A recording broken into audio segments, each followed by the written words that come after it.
రేపు 20వ తారీఖు మీరు ధర్నా చేస్తారు, పిలుస్తారు, డిమాండ్ చేస్తారు, ఖచ్చితంగా మేము చెయ్యము, మాకు టైం వచ్చినప్పుడు మా ప్రభుత్వానికి అనుకూలంగా ఉన్నప్పుడు లేదా మేము అనుకున్నప్పుడు మాత్రమే ఈ డిమాండ్స్ అని నెరవేరుస్తాం, ఏం చేసుకుంటారో చేసుకోరి అని చెప్పేసి ఇట్లా పడేస్తారు.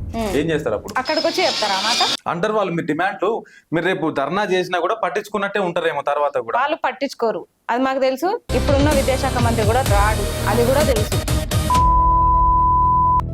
జగదీశ్వర్ రెడ్డి గారు 14 నుంచి 15 వరకు ఆనే చేసారు. సబితా ఇంద్రారెడ్డి మేడం, వీళ్ళిద్దరు అయితే వస్తారు. అంటే సాటి మహిళగా ఉన్నటువంటి సమాజంలో ఉన్నటువంటి మహిళలందరూ ఎట్లా జాగ్రత్తగా ఉండాలి, ఎట్లా వీటి పట్ల బయటపడాలి, ఎట్లాంటి జాగ్రత్తలు తీసుకోవాలంటే ఏం చెప్తారు? ఎంత గలీజ్గాలు ఉంటారంటే, ఒక అమ్మాయి ఒంటరిగా నడుస్తుందంటే ఇక అదేనా, ఇంకో వేరే ఏముండదా?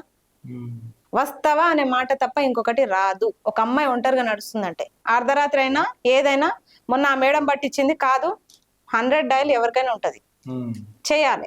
కానీ 100కి డయల్ చేసేంత దమ్ము ఆడపిల్లలకు ఉంది, కానీ 100కి డయల్ చేసిన తర్వాత అవతల లిఫ్ట్ చేసి వాళ్ళు స్పందించే దమ్ము వ్యవస్థకు ఉందా, పోలీసులకు ఉందా? ఫోన్ చేసిన అర్ధగంటకైనా వాళ్ళు రారు. అట్లా కూడా ట్రై చేసినాం మేము. ఇక్కడ రేప్ అన్న జరుగుతుంది, మర్డర్ అన్న జరుగుతుంది. బండి సంజయ్ సంబంధించిన కొడుకు బండి సాయి భగీరథ అంశం గత వారం రోజులుగా జరుగుతానున్నది మీరు అందరు కూడా చూస్తానున్నారు ఏం జరుగుతుంది ఏందనేది కూడా. అంటే ఒక మైనర్ బాలికని అట్లా చేయడాన్ని, అంటే అత్యాచారం చేయడాన్ని మీరు ఎట్లా చూస్తారు? మైనర్ బాలిక అంటున్నారు. ఆమె ఒక్కతే మైనర్ బాలికనా నేను అక్కడ అడుగుతున్నా? ఒక దళిత మైనర్ బాలిక కూడా చనిపోయిన, డైరెక్ట్ చనిపోయింది, రేప్ కేసుతోనే చనిపోయింది. చాలా మంది చనిపోయారు. తక్కువ కులం వారు చనిపోతేనేమో ఏ కేసులు ఉండవు, ఏ చట్టాలు ఉండవు.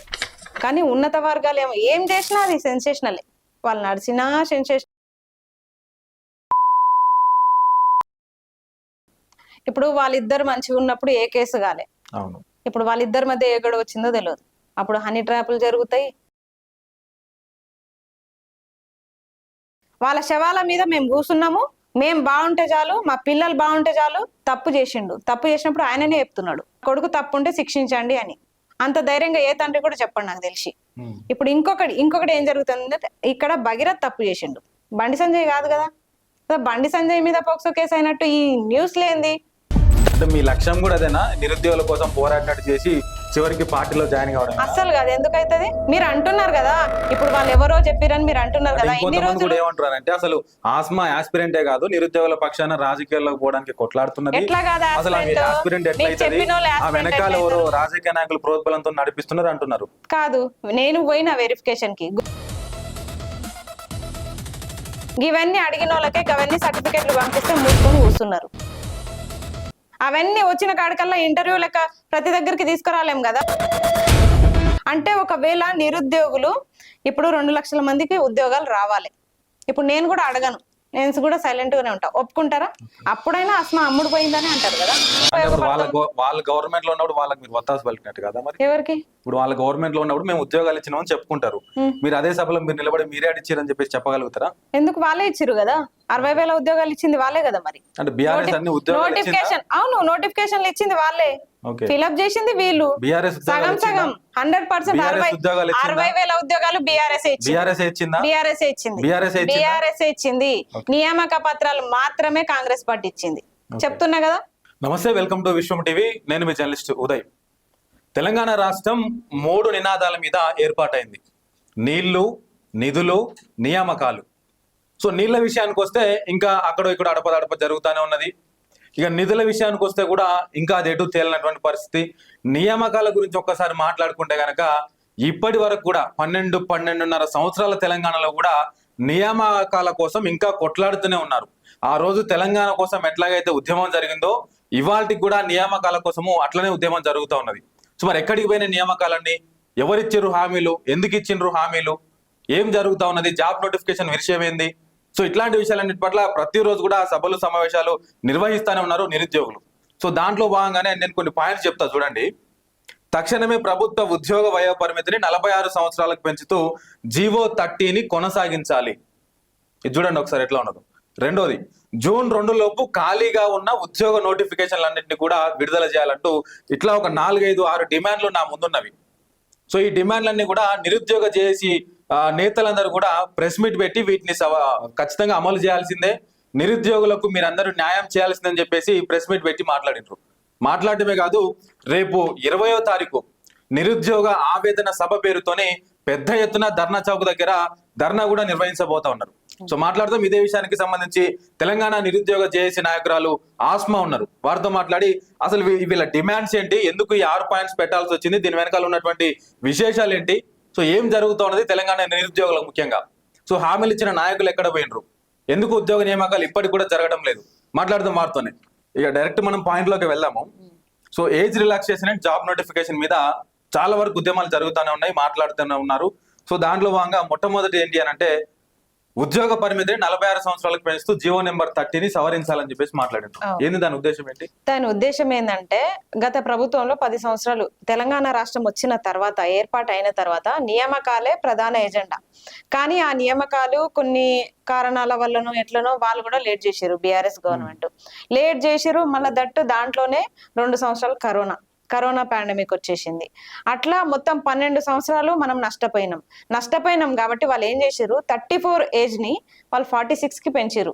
10 ఇయర్స్ వాళ్ళు పెంచారు. నోటిఫికేషన్స్ లేవు, మేము ఇవ్వలేదు అని చెప్పేసి లాస్ట్ మూమెంట్ లో దిగిపోయే ముందు 22లో మళ్ళీ 10 ఇయర్స్ పెంచారు. పెంచేసరికి 44కి అయింది. అది 44 తర్వాత మళ్ళీ కరోనా వల్ల 2 సంవత్సరాలు నష్టపోయినాం కదా, అది కూడా కావాలి అని చెప్పేసి వీళ్ళందరూ రిక్వెస్ట్ పెట్టేసరికి అట్లా 46కి వచ్చింది.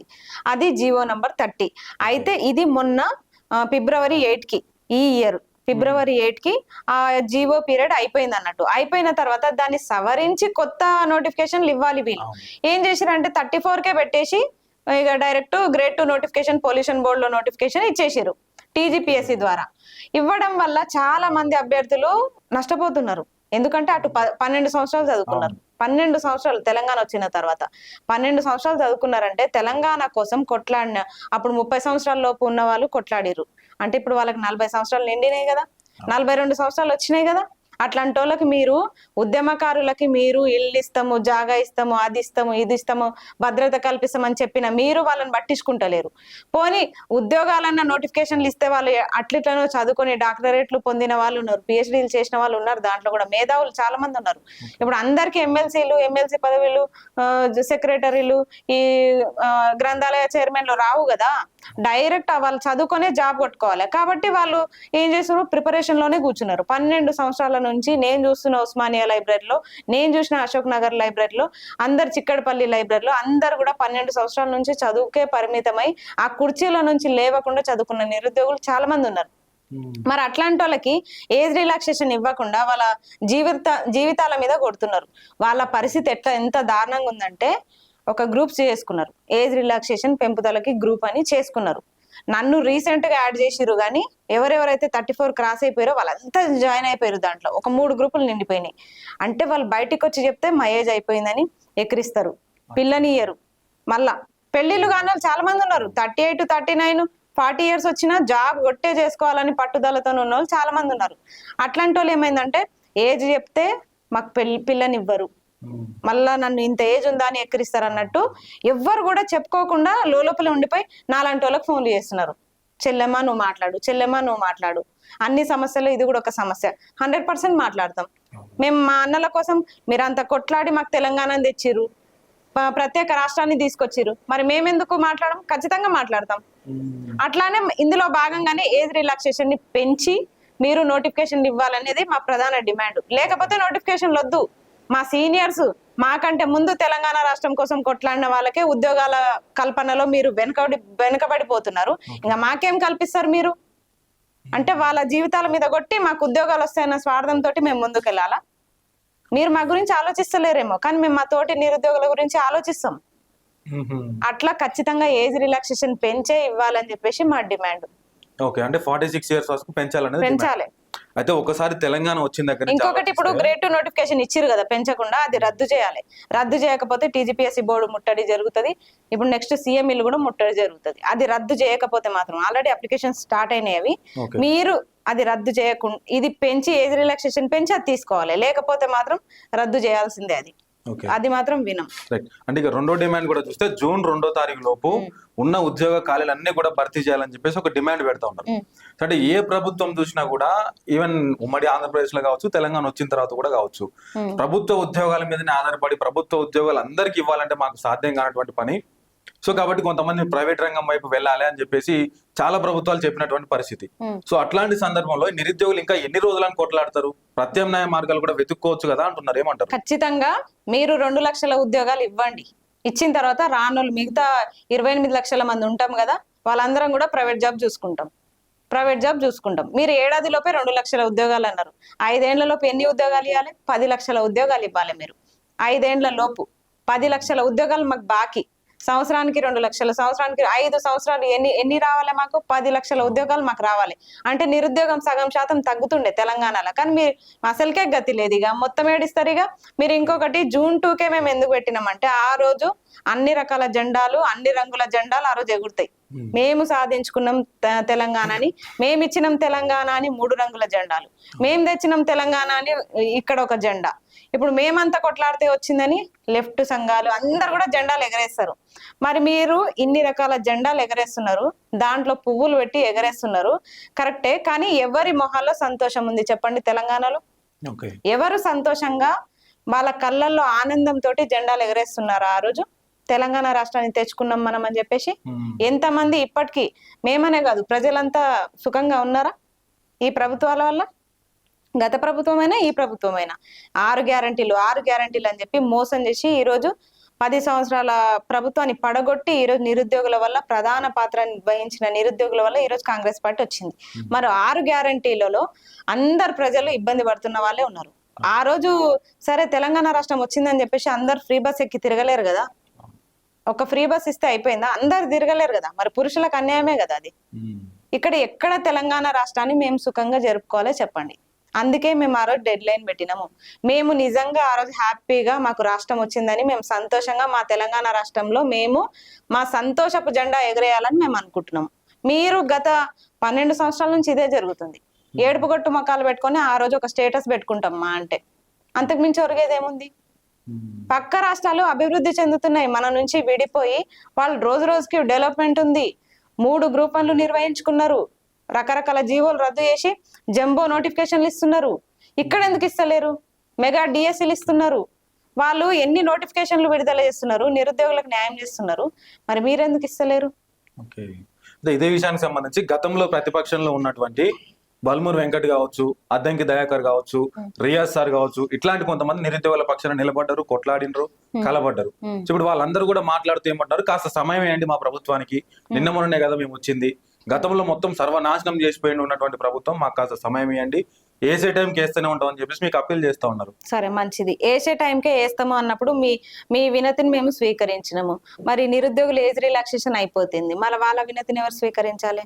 మరి వాళ్ళ గోడు కూడా మీరు వినాలి కదా. అది కూడా త్వరలోనా? వయోపరిమితిని పెంచండి అంటే కూడా త్వరలో అంట. ఎవరన్నా ఇట్లాంటి చెత్త స్టేట్మెంట్ ఇచ్చిరా ప్రపంచంలో? వయోపరిమితిని పెంచండి అని వీళ్ళు పోతే పెంచరు అన్న వాదన ఒక సైడ్ వచ్చింది. ఎవరెవరైతే కురు వృద్ధులు ఉన్నారో వాళ్ళందరి దగ్గరికి వెళ్తే కూడా పెంచుతారు ఖచ్చితంగా, మీరు టెన్షన్ పడకండి, త్వరలో పెంచుతారు. అదేమన్నా నోటిఫికేషన్ త్వరలో పెంచడానికి? ఒక జీవోని, అవును జీవో నంబర్ 30ని కొనసాగిస్తున్నామని చెప్తే అయిపోతుంది కదా. దానికి త్వరలో అనే మాట ఎందుకు? ఉద్యోగాలు అడిగితే త్వరలోనే, పెన్షన్లు పెంచమని అడిగితే త్వరలోనే, మహిళలకి 2500 అంటే త్వరలోనే, అన్ని త్వరలోనే, ఆఖరికి ఏజ్ పెంచండి అంటే కూడా త్వరలోనే అంటారు. ఇప్పుడు నోటిఫికేషన్లు అడిగే ప్రస్తావన పక్కకు పోయింది, ఏజ్ రిలాక్సేషన్ ని పెంచండి అనే ప్రస్తావనే ముందుంది. ఇప్పుడు అట్లా డైవర్ట్ చేస్తున్నారు. జెడ్పీటీసీ ఎంపీటీసీ ఎలక్షన్స్ వరకు ఇది నడుస్తుంది ఇట్లే ఈ చర్చ. ఇప్పుడు వాళ్ళ వినతిని మేము స్వీకరించినాం. 2.5 సంవత్సరాల సమయం వాళ్ళకి ఇచ్చినాం కాంగ్రెస్ గవర్నమెంట్ కి. మరి 2.5 సంవత్సరాలు మీకు ఇచ్చినప్పుడు మీరు వాళ్ళకి 34 నుంచి 46 వరకు పెంచే బాధ్యత మీద కాదా? మీరు ఆగమంటే ఆగుతున్నారు నిరుద్యోగులు, ఆగిర్రు కూడా. 2.5 సంవత్సరాల కాలం మీరు తెచ్చిస్తారా? ఇప్పుడు ఏజ్ పెంచకపోతే మీరు ఒకవేళ నోటిఫికేషన్ గత సంవత్సరమే ఇచ్చింటే అప్పటి వరకు ఏజ్ ఉన్న వాళ్ళు జాబ్స్ కొట్టుకుంటుండ్రేమో, కొద్ది మంది అయినా కొట్టుకొని పోతుండ్రు కదా. మరి మేము ఎట్లా కన్సిడర్ చేయాలి మిమ్మల్ని? మీరు చేస్తలేరు మా సైడ్ నుంచి, మేము ఎట్లా చేయాలి మిమ్మల్ని? సంవత్సరం నోటిఫికేషన్లు వస్తేనేమో మీరు అన్నట్టు ఏజ్ రిలాక్సేషన్ పెంచాల్సిన అవసరం లేదు, అవసరమే లేదు. మీరు 3 సంవత్సరాలైనా ఒక్క నోటిఫికేషన్ లేదు, ఎందుకు పెంచారు ఏజ్ రిలాక్సేషన్? అట్లా అడుగుతున్నాం. ఓకే. సో దీనికి సంబంధిత విద్యాశాఖ మంత్రి ఉంటేనేమో అడుగుతుండ్రి. సో ముఖ్యమంత్రి కాబట్టి అడగలేకపోతున్నారు. సో ఇంకోటి ఏంటంటే ఇప్పుడు ఈసారి ఈ 6 డిమాండ్లన్నీ కూడా వీటన్నిటి మీద 20వ తారీఖు రోజు మీరు ధర్నా నిర్వహించబోతున్నారు. ఏంది దాని ఉద్దేశం ఏంది? ఎవరు రాబోతున్నారు? ఆ రోజు ఏం మాట్లాడబోతున్నారు? దాని ఉద్దేశం ఏంటంటే ఏజ్ రిలాక్సేషన్ పెంచాలి, గ్రూప్స్ నోటిఫికేషన్ విడుదల చేయాలి, ఇంకోటి మెగా డిఎస్సి, ఈ గురుకుల notification, model schools, JL DL అన్ని కలిపి టీచర్ కి సంబంధించిన ఏ ఉద్యోగాలైనా ఒకటే నోటిఫికేషన్, జంబో నోటిఫికేషన్ లెక్క ఇవ్వాలి. ఆల్రెడీ ఏపీ గవర్నమెంట్ అట్లే ఇస్తున్నారు. అలాగే ఎస్ఐపిసి నోటిఫికేషన్లు 20,000 పోస్టులు ఉన్నాయి, ఖాళీగా ఉన్నాయి. అవి కూడా 20,000 పోస్టులు ఇవ్వమంటే వీళ్ళు 5,000 పోస్టులకే ఆర్థిక శాఖ ఆమోదం తెలిపింది అంటారు. సో కాబట్టి గిట్లా అన్యాయం చేయకుండా, నిరుద్యోగుల పొట్టగొట్టకుండా మీరందరూ అన్ని నోటిఫికేషన్స్, భారీ నోటిఫికేషన్స్ ఉన్నాయి, భారీగా ఖాళీలే ఉన్నాయి. తెలంగాణ రాష్ట్రం ఏర్పడ్డది, జిల్లాల విభజన జరిగింది, జిల్లాల సంఖ్య పెరిగింది, మండలాల సంఖ్య పెరిగింది. అయినా సరే పోస్టులు ఎందుకు పెరుగుతలేవు? మరి అక్కడ ఉద్యోగులు అవసరం లేదా? జాబర్స్ అవసరం లేదా? మరి ఉట్టిగలే పరిపాలన కలెక్టరేట్లు కట్టుకున్నారు. మళ్ళీ ఆ కలెక్టరేట్లో ఎవరు ఉద్యోగాలు సంపాదించుకుంటున్నారు? తెలంగాణ వాళ్ళు అయితే లేరు, ఇప్పటికీ లేరు. ఆంధ్రోళ్ళే ఉన్నారు, ఇంకా ఆంధ్రోళ్ళే అక్కడ ఉద్యోగాలు చేస్తున్నారు. అందుకే ఇక్కడ ఖాళీలు లేవంటున్నారు. ఎక్కడ పోయినాయి ఖాళీలు? సెక్రటరేట్లే మొన్న కట్టుకున్నారు, ఇప్పుడు కలెక్టరేట్లే మొన్న కట్టుకున్నారు ప్రతి జిల్లాల. మరి పోస్టులు ఎక్కడ పోతున్నాయి? తెలంగాణ వచ్చిన తర్వాత కట్టుకున్న బిల్డింగ్సే కదా ఇవన్నీ, ఎంఆర్ఓ ఆఫీసులు ఇవన్నీ మనం కట్టుకున్నవే కదా. మరి ఎక్కడ పోయినాయి పోస్టులు? ఎక్కడ పోయినాయి? అదే అడుగుతున్నాము. కాబట్టి ఈ మే 20న మేము ఇంకొకటి ఏం చేస్తున్నామంటే, ఈ జీవోలు ఏవేవైతే ఉన్నాయో, జీవో నంబర్ 4, 29, 108, 81, ఇవన్నీ 46, ఈ జీవోలన్నీ ఒక్కొక్క నోటిఫికేషన్ కి సంబంధించి ఒక్కొక్క జీవో ఉంది. ఇవన్నీ రద్దు చేస్తేనే నెక్స్ట్ నోటిఫికేషన్స్ వచ్చినా కిరికిరి ఉండదు. లేకపోతే మాత్రం ఏమైతుందంటే ఈ జీవోలను అడ్డుపెట్టి మళ్ళీ మేము కోర్టులకు వెళ్ళే పరిస్థితి ఉంటది. ఖచ్చితంగా వెళ్తాం, మేము ముందే చెప్తున్నాం. మళ్ళీ ఇన్ని రోజులు వీళ్ళు నోటిఫికేషన్స్ అడిగారు, ఇప్పుడు వేస్తేనేమో కోర్టుకు వెళ్తున్నారు అని బరాబర్ వెళ్తాం. ఈ జీవోల వల్లనే గత బీఆర్ఎస్ లో మాకు నోటిఫికేషన్స్ వల్ల మిస్ అయినాయి. ఇప్పుడు ఎట్లా మళ్ళీ మీరు అవే జీవోలు పెట్టి 46 వల్ల పోలీస్ అభ్యర్థులు నష్టపోతున్నారు, జీవో నంబర్ 4 వల్ల డిగ్రీ లెక్చరర్స్ అభ్యర్థులు నష్టపోతున్నారు, 108 వల్ల డిఎస్సి అభ్యర్థులు నష్టపోతున్నారు, 29 జీవో వల్ల గ్రూప్ 1 అభ్యర్థులు నష్టపోతున్నారు, ఇంతమంది 81 వల్ల గురుకుల వాళ్ళు నష్టపోతున్నారు, ఇంతమంది నష్టపోతున్నారు ఈ జీవోల వల్ల అని చెప్తే ఈ జీవోలతో పనేది? మరి నిజంగా తెలంగాణ రాష్ట్రంలో నిరుద్యోగులకి నియామకాలు ఇచ్చే ఉద్దేశం ఉందా లేదా మీ నాయకులకి? అదే అడుగుతాము. ఇంకొకటి ఏంటంటే, ఆ రోజు మా మెయిన్ టార్గెట్ విద్యాశాఖ మంత్రులు. గత ప్రభుత్వంలో ఉన్న విద్యాశాఖ మంత్రులు, ఈ ప్రభుత్వంలో ఉన్న విద్యాశాఖ మంత్రి, వాళ్ళు ఏం చేసిరో వాళ్ళు చెప్పాలి, వీళ్ళు ఏం చేస్తారో వీళ్ళు చెప్పాలి. ఇప్పుడున్నది ముఖ్యమంత్రే కాబట్టి ఆయన వస్తారా రారా మాకు తెలీదు. మేమైతే ఆహ్వానిస్తున్నాం. విద్యాశాఖ మంత్రిగా ఆయన ముఖ్యమంత్రి పదవిని పక్కన పెట్టి అపరిచితుడు లెక్క ఒక 3 గంటలు నేను విద్యాశాఖ మంత్రిగా వ్యవహరించాలి, నటించాలి, ఈ రోజు ఈ పాత్రాన్ని ధరించాలి అనుకొని ఆయన విద్యాశాఖ మంత్రిగా రేవంత్ రెడ్డి గారు మేము నిర్వహించే ధర్నా చౌక్ లో నిరుద్యోగ ఆవేదన సభకి రావాల్సిందిగా మేము ఆహ్వానిస్తున్నాం. ఓకే, వస్తాడా? ముఖ్యమంత్రి స్థాయిలో ఉన్నట్టు ఆయన వస్తాడా? ఖచ్చితంగా రాడు. 99.9% రాడు.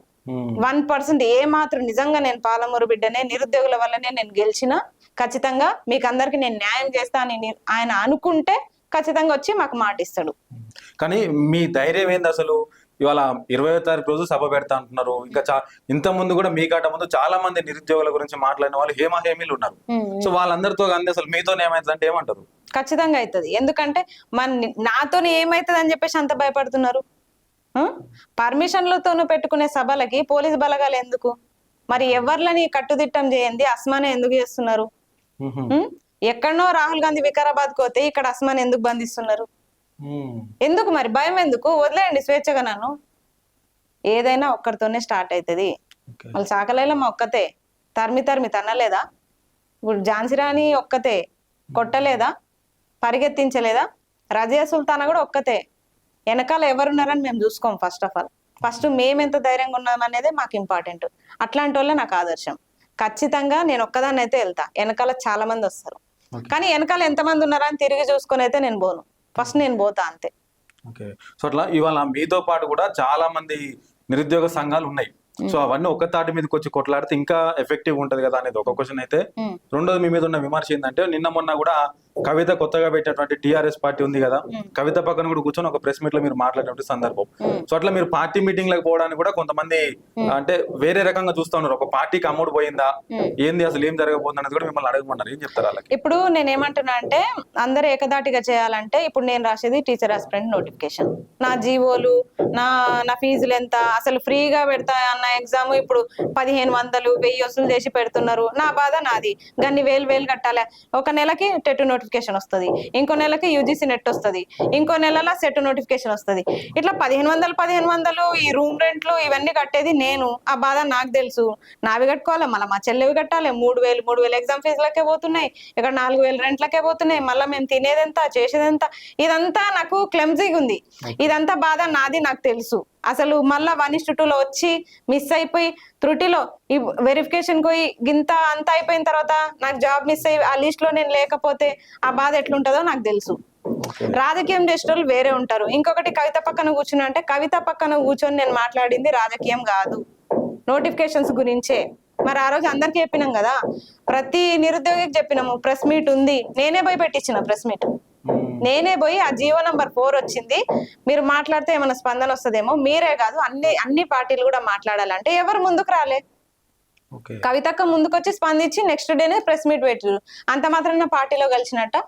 ఒకవేళ నిజంగా ఏ పార్టీలైనా కలవాల్సి వస్తే నేను ఖచ్చితంగా నిరుద్యోగులను అడిగే ఏ పార్టీలో కలవాలని చెప్పేసి వాళ్ళని అడిగే కండువా కప్పుకుంటా తప్ప ఈ ముసుగులో గుద్దులాటలు నేను చేయను.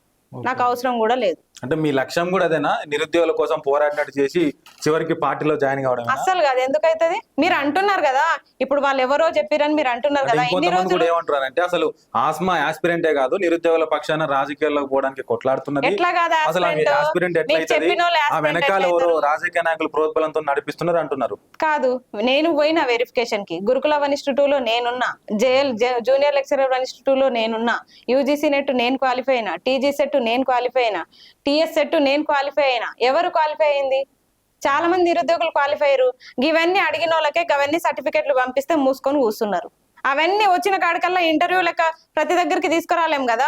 వీడియోనే చేసి పెట్టిన, ఇది నా సర్టిఫికెట్లు, ఇది నా వెరిఫికేషన్ కి పోయిన సర్టిఫికెట్లు, ఈ క్వశ్చన్ ఎవరు అడగకండి అని కూడా పెట్టిన. ఇంకొకటి, నేను జూబ్లీహిల్స్ లో పోటీ చేసింది కూడా నిరుద్యోగుల పక్షంలోనే, నిరుద్యోగుల సపోర్ట్ తోనే. నిరుద్యోగులందరూ కూడా నాతో వచ్చే నామినేషన్ వేయించారు. అదొకటి జరిగింది. కవితక్క దగ్గర కూడా నిరుద్యోగులు అందరం పోయే, మళ్ళీ నేను ఒక్కదాన్నే కదా, అందరం పోయే ప్రెస్ మీట్ పెట్టించినాం ఈ జీవోల పైన. అక్కడ ఒకటి జరిగింది. చాలా మందిని అడిగినాం ప్రెస్ మీట్లు పెట్టమని. కానీ కొంతమంది నాయకులు కొన్ని జీవోలకే సపోర్ట్ చేస్తారు, కొంతమంది 29కి చేస్తారు, కొంతమంది 46కి చేస్తారు. మేము ఇక్కడ టీచర్ ఆస్పిరెంట్స్ కూడా నష్టపోతున్నాము, డిఎస్సి వాళ్ళం, గురుకుల వాళ్ళము అని చెప్పేసి మా తరపు నుంచి కూడా ఎవరో ఒకరు మాట్లాడాలని చెప్పేసి ప్రెస్ మీట్ పెట్టించినాం. తప్పేముంది? అంటే ప్రతిపక్షాలతోనూ ప్రెస్ మీట్లు పెట్టించడం తప్ప? అంటే ప్రతిపక్షాలు అధికార పక్షంలో ఉన్న గవర్నమెంట్ ని అడగొద్దా? అయితే అడగొద్దా? మీరు అడగరు. పోనీ మేము ఒక అడుగు ముందుకేస్తే వీళ్ళు నిరుద్యోగులు కాదంటారు. ఎట్లా కాదు? ఎట్లా కాదు చెప్పండి. ఏ అర్హత కావాలి నిరుద్యోగి అని చెప్పడానికి? అంటే ప్రశ్నిస్తే నిరుద్యోగి కాదు. మా పక్కన ఎవరన్నా పార్టీ వాళ్ళ పర్సన్స్ నిలబడ్డా మేము నిరుద్యోగులం కాదు. ఎట్లా కాదంటారు చెప్పండి?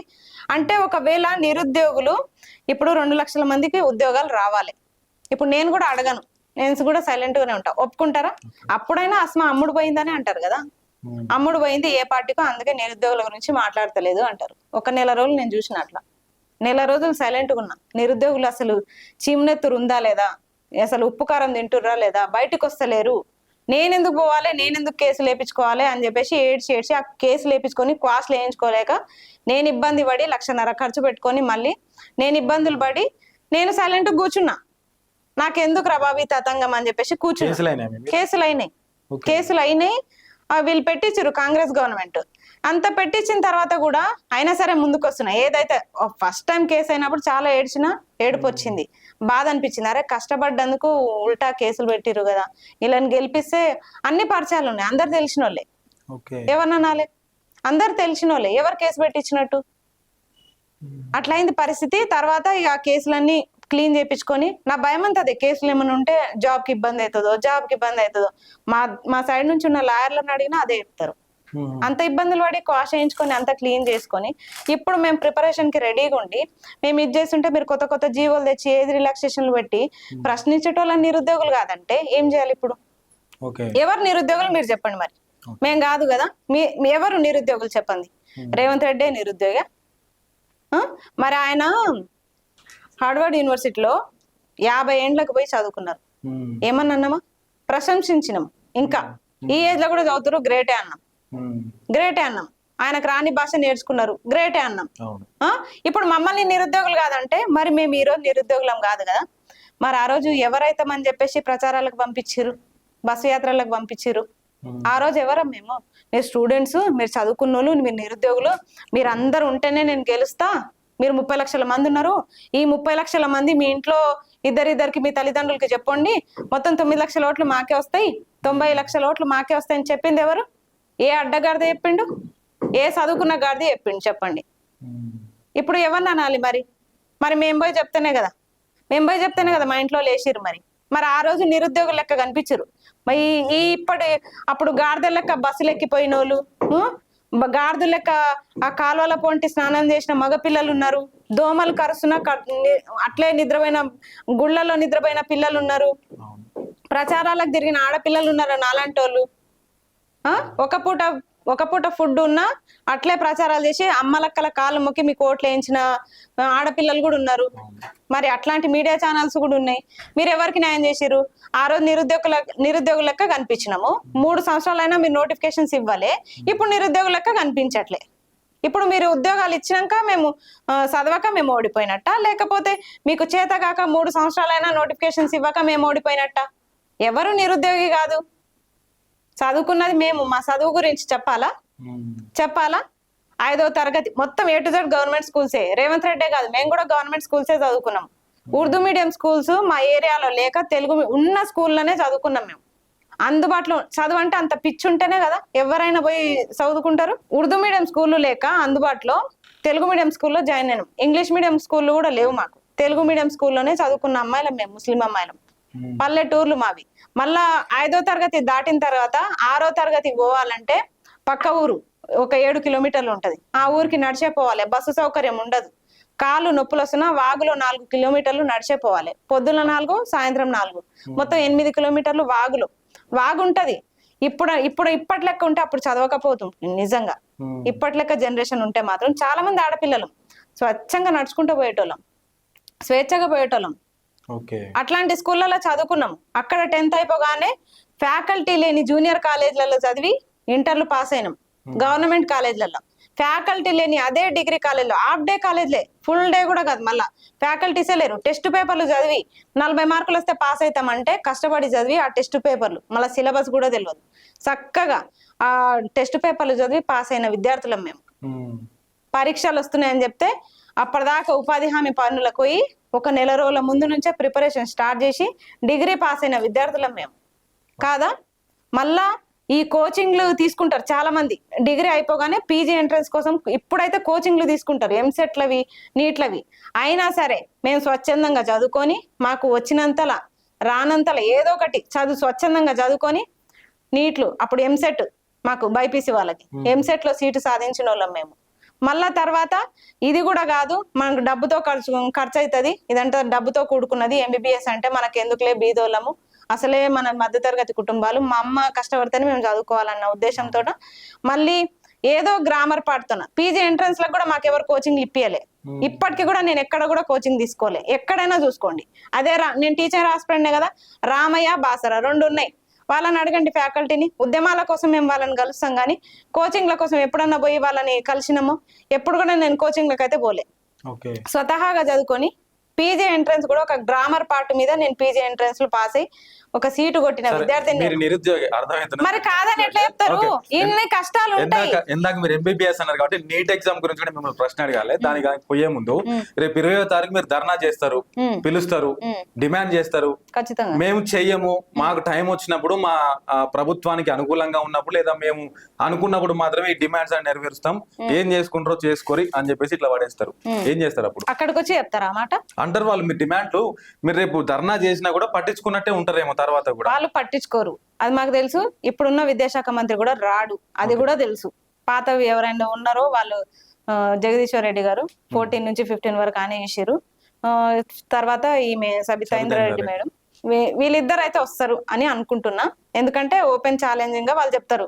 ఈ జీవోలన్నీ అయితే తెచ్చింది వాళ్ళు కాదు కాబట్టి వాళ్ళు వచ్చి చెప్తారని నేను వాళ్ళ ఎక్స్పెక్ట్ పార్టీ కూడా ఉపయోగపడతారు కాబట్టి మీరు. మేమెందుకు ఉపయోగపడతాము? మేము ఉపయోగపడం. వాళ్ళు ఏం చేశారో వాళ్ళు చెప్పుకుంటారు కదా, మేమెందుకు అంటే ఇప్పుడు ఉపయోగపడతాం? వాళ్ళ గవర్నమెంట్ లో ఉన్నప్పుడు వాళ్ళకి మీరు వత్తాసు పలికినట్టు కదా మరి. ఎవరికి? ఇప్పుడు వాళ్ళ గవర్నమెంట్ లో ఉన్నప్పుడు మేము ఉద్యోగాలు ఇచ్చినామని చెప్పుకుంటారు. మీరు అదే సభలో మీరు నిలబడి మీరే అడిచారని చెప్పేసి చెప్పగలుగుతారా?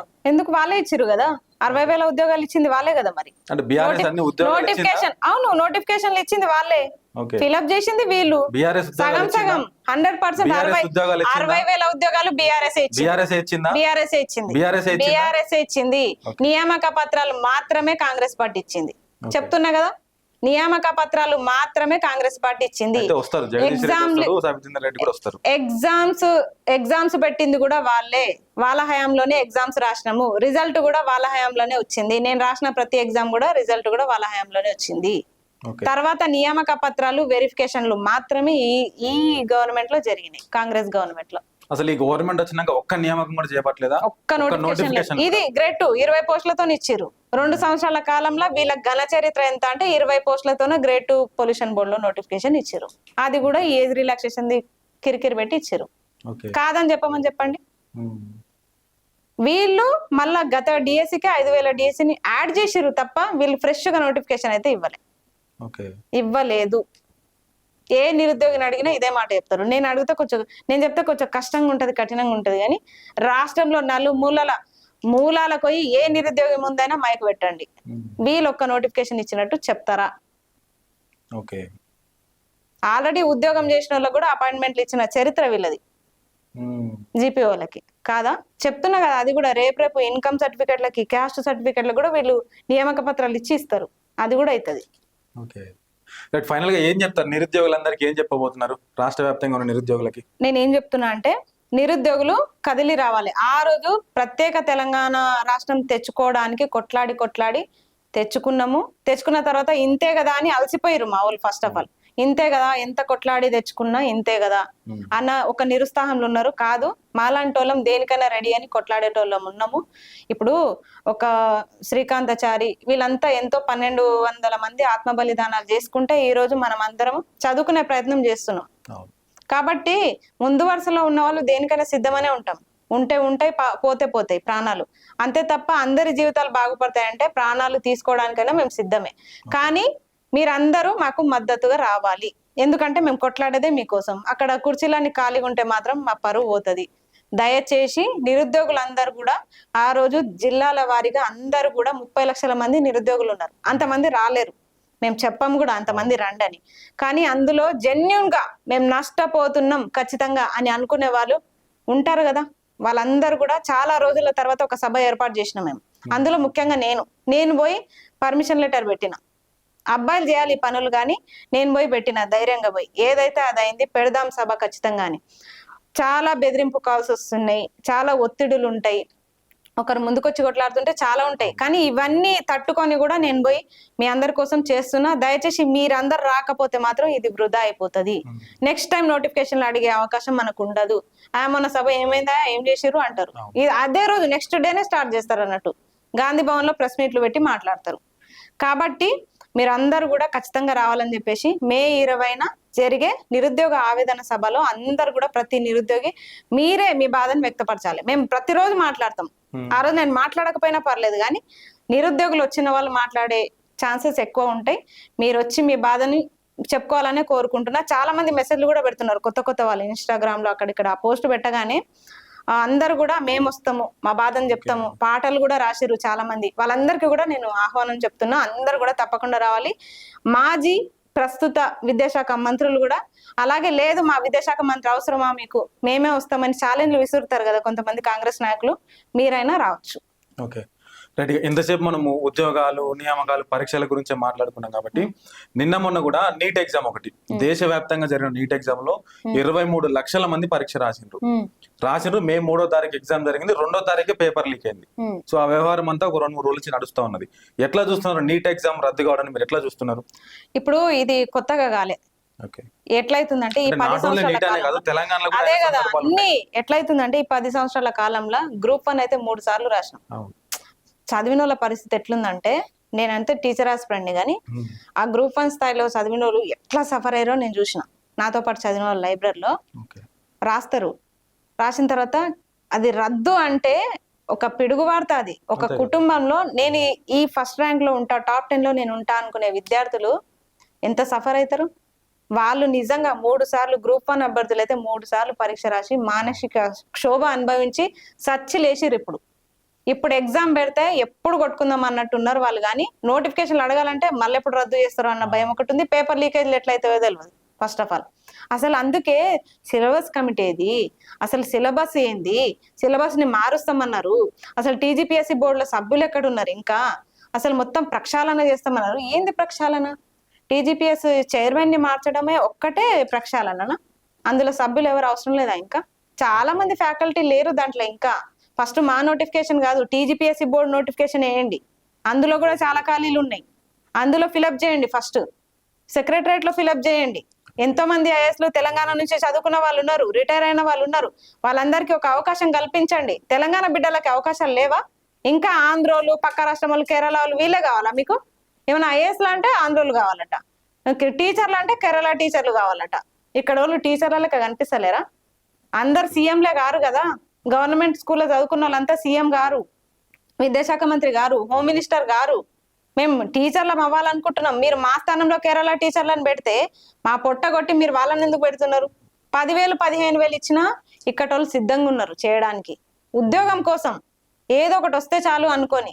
అట్లాంటిది అవకాశాలు ఇక్కడున్నా మొత్తం వాళ్ళకి పోతున్నాయి. అట్లా రాష్ట్రం మనది, ఉద్యోగాలేమో పక్క రాష్ట్రాల వాళ్ళవి. కాబట్టి అందరు కూడా రావాలని చెప్పేసి నేను కోరుకుంటున్నా వీళ్ళందరినీ, నిరుద్యోగులందరినీ. ఓకే, ఫైనల్ గా సాటి మహిళ కాబట్టి మీరు కూడా బండి సంజయ్ సంబంధించిన కొడుకు బండి సాయి భగీరథ అంశం గత వారం రోజులుగా జరుగుతానున్నది మీరు అందరు కూడా చూస్తానున్నారు. ఏం జరుగుతుంది ఏందనేది కూడా. అంటే ఒక మైనర్ బాలికని అట్లా చేయడాన్ని, అంటే అత్యాచారం చేయడాన్ని మీరు ఎట్లా చూస్తున్నారు? ఒకటి. ఇంకోటి, అత్యాచారం చేయలేదు, హనీ ట్రాప్ చేసిందని చెప్పేసి బండి సంజయ్ వర్గం కానీ లేదా సాయి భగీరథ్ కూడా చెప్తా ఉన్నాడు. కంప్లైంట్ కూడా రిజిస్టర్ అయింది. ఓ పక్క పోక్సో కేసు ఉంది, ఓ పక్క హనీ ట్రాప్ కేసు ఉంది. ఈ రెండింటిని ఎట్లా చూడొచ్చు? ఇప్పుడు వాళ్ళిద్దరు మంచిగా ఉన్నప్పుడు ఏ కేసు కాలే. అవును. ఇప్పుడు వాళ్ళిద్దరి మధ్య ఏ గొడవ వచ్చిందో తెలియదు. అప్పుడు హనీ ట్రాపులు జరుగుతాయి, పోక్సో కేసులు వస్తాయి, రేప్ కేసులు వస్తాయి, అన్ని కేసులు వస్తాయి. అప్పుడు అసలు ఒక ఇద్దరు వ్యక్తులకు సంబంధించిన గొడవని ఈ రోజు తెలంగాణ రాష్ట్రానికే మొత్తానికే ఏదో తెలంగాణ రాష్ట్రంలో ఏదో సెక్రటరేట్ పడిపోతుంది, అంబేద్కర్ స్టాచ్యూ పడిపోతుంది, ఇక్కడ హుస్సేన్ సాగర్ మునిగిపోతుంది, పెద్ద ప్రళయం వస్తుంది అన్నట్టు వీళ్ళు క్రియేట్ చేస్తున్నారు. కానీ అసలు తప్పు ఎవరు చేసినా తప్పే. ఒకవేళ నిజంగా పోక్సో కేసు అయిన తర్వాత కూడా అసలు ఒక వ్యక్తి స్వేచ్ఛగా ఎట్లా పారిపోయిండు? అదే ఒక సామాన్యుడు. ఇప్పుడు నా మీదనే ఒక కేసు ఉంది అనుకోండి, ఎయిర్పోర్ట్ లో నేను వెళ్తే అసలు నన్ను అసలు అవతల సైడ్ పంపించారు కదా. అట్లాంటిది ఈయన ఎట్లా పోయిండు? స్పెషల్ ఫ్లైట్ లో పోయింటాడు. అంటే అధికారాలు ఉన్నాయి, పోయింటాడు. పోయినప్పుడు మరి ఇక్కడ గవర్నమెంట్ ఏం చేస్తుంది? ఒక్క రాంగ్ కాల్ పోతేనే మొత్తం ట్యాపరింగ్ లో చేసి వీళ్ళు ఇది మాట్లాడిరు అని చెప్పేసి ఇప్పటికీ కొంతమందిని జైల్లో పెడుతున్నారు, చూస్తున్నాం మనం.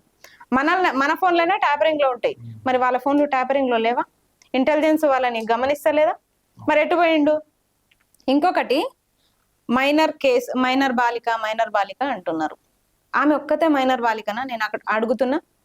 ఒక దళిత మైనర్ బాలిక కూడా డైరెక్ట్ చనిపోయింది, రేప్ కేసుతోనే చనిపోయింది. చాలా మంది చనిపోయారు, దళితులు చాలా మంది చనిపోయారు.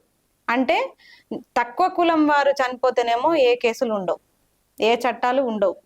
కానీ ఉన్నత వర్గాలు ఏం చేసినా అది సెన్సేషనలే. వాళ్ళు నడిచినా సెన్సేషనలే, వాళ్ళు ఏం కేసులు పెట్టినా సెన్సేషనలే. రాష్ట్రంలో ఏం సమస్యలే లేవా? అసలు అంటే వీళ్ళని ఎన్నుకున్నది వీళ్ళ మీద ఏం జరుగుతుంది, వీళ్ళ పర్సనల్ విషయాల గురించి తెలుసుకోవడానిక మేమున్నది. మీడియా ఛానల్స్ కూడా ఎట్లా అంటే వాళ్ళు చిన్న ఫోన్ కాల్ మాట్లాడినా మీరు రికార్డింగ్లు పెడుతున్నారు. ఇక్కడ నిరుద్యోగులు 20 మంది చనిపోయారు. మీలో ఎవరన్నా ఏ మీడియా ఛానల్ అయినా ఒక్క నిరుద్యోగి ఇంటికి పోయిర్రా మీరంతా?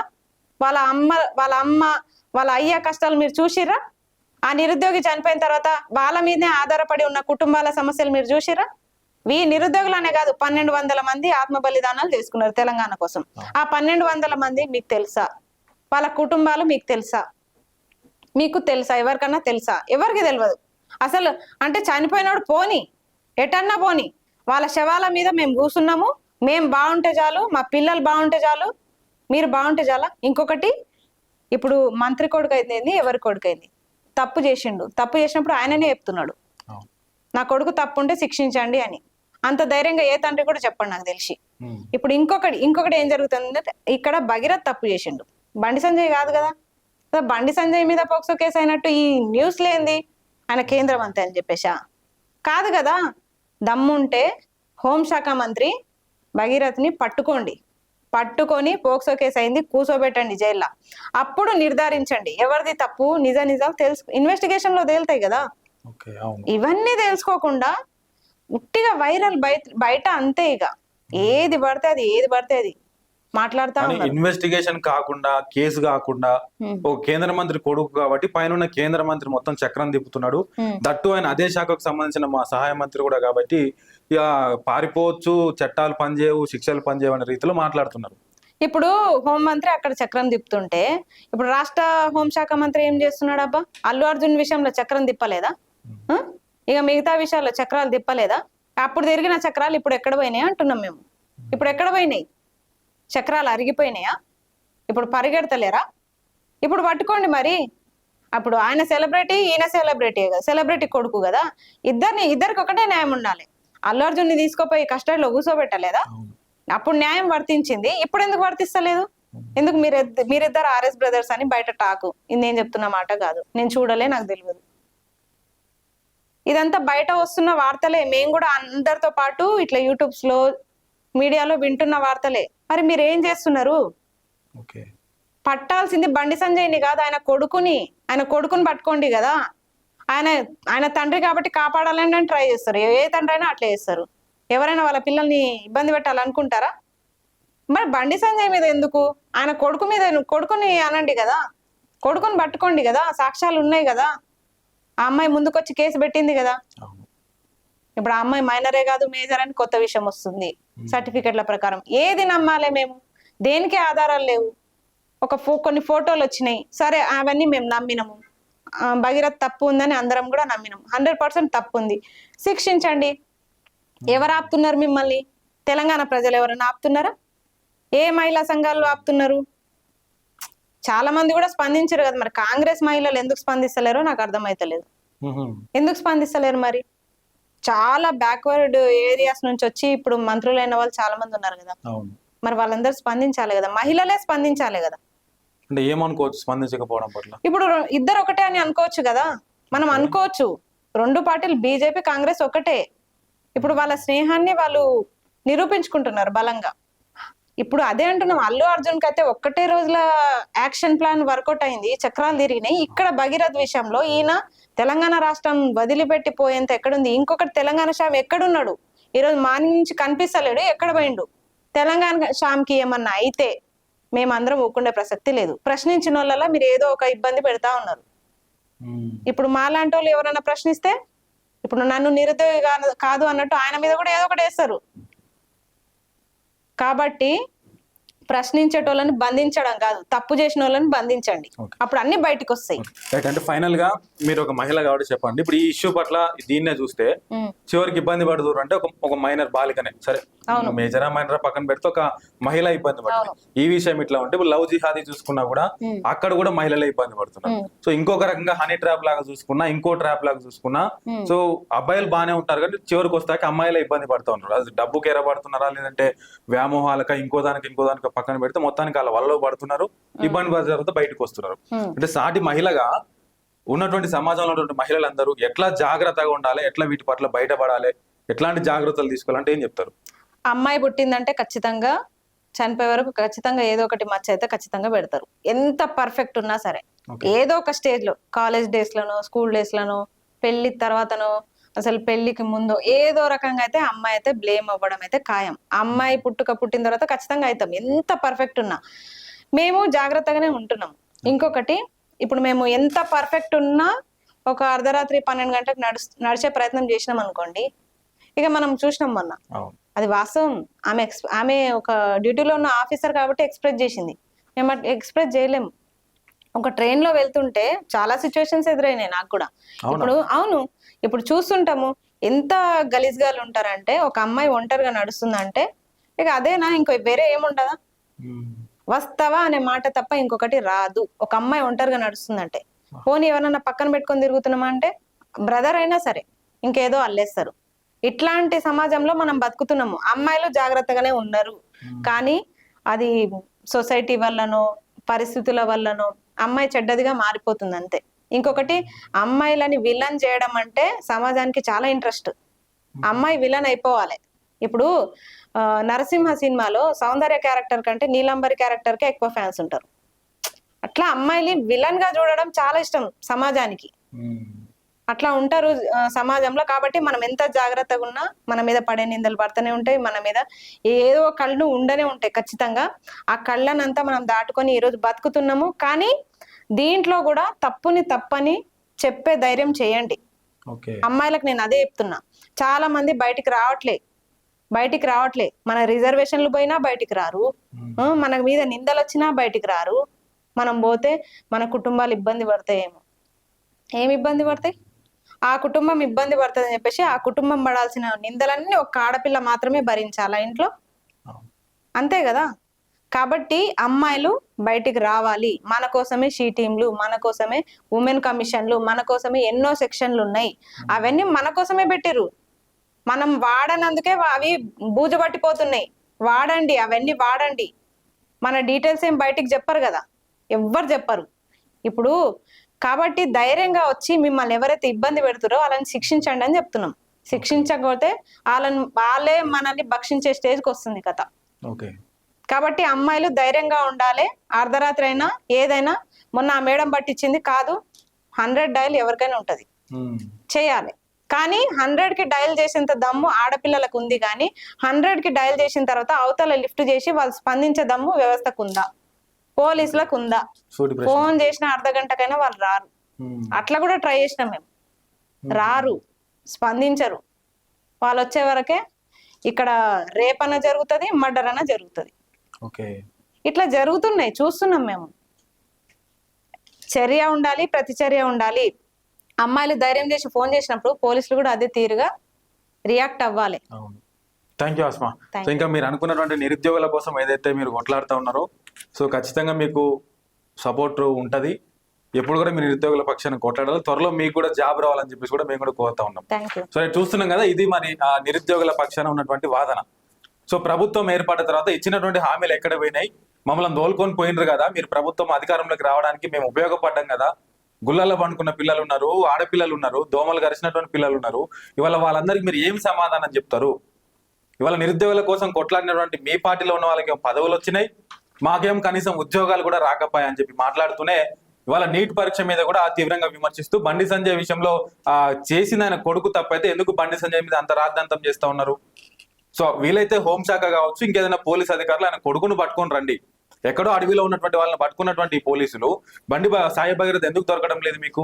ఖచ్చితంగా అట్లాంటి వాళ్ళని పట్టుకొచ్చి శిక్షించడం అని చెప్పి చెప్తూనే రేపు మే 20వ తారీఖు రోజు ధర్నా చౌక్ వేదికగా నిరుద్యోగ ఆవేదన సభ పెడతా ఉన్నారు. దానికి పూర్వపు విద్యాశాఖ మంత్రులను, ఇప్పుడున్నటువంటి విద్యాశాఖ మంత్రిని కూడా ఆహ్వానిస్తూ ఉన్నారు. సో ఏది ఏమైనా కూడా నిరుద్యోగుల పక్షాన నేను కొట్లాడితే, కేసులైనా కూడా నన్ను భయపెట్టినా కూడా వెనక్కి తగ్గేటువంటి ప్రసక్తి లేదు. ఎంతో మంది చెప్పుకోలేక ఉన్నారు, 30 లక్షల మంది నిరుద్యోగులు ఉన్నారని చెప్తా ఉన్నారు.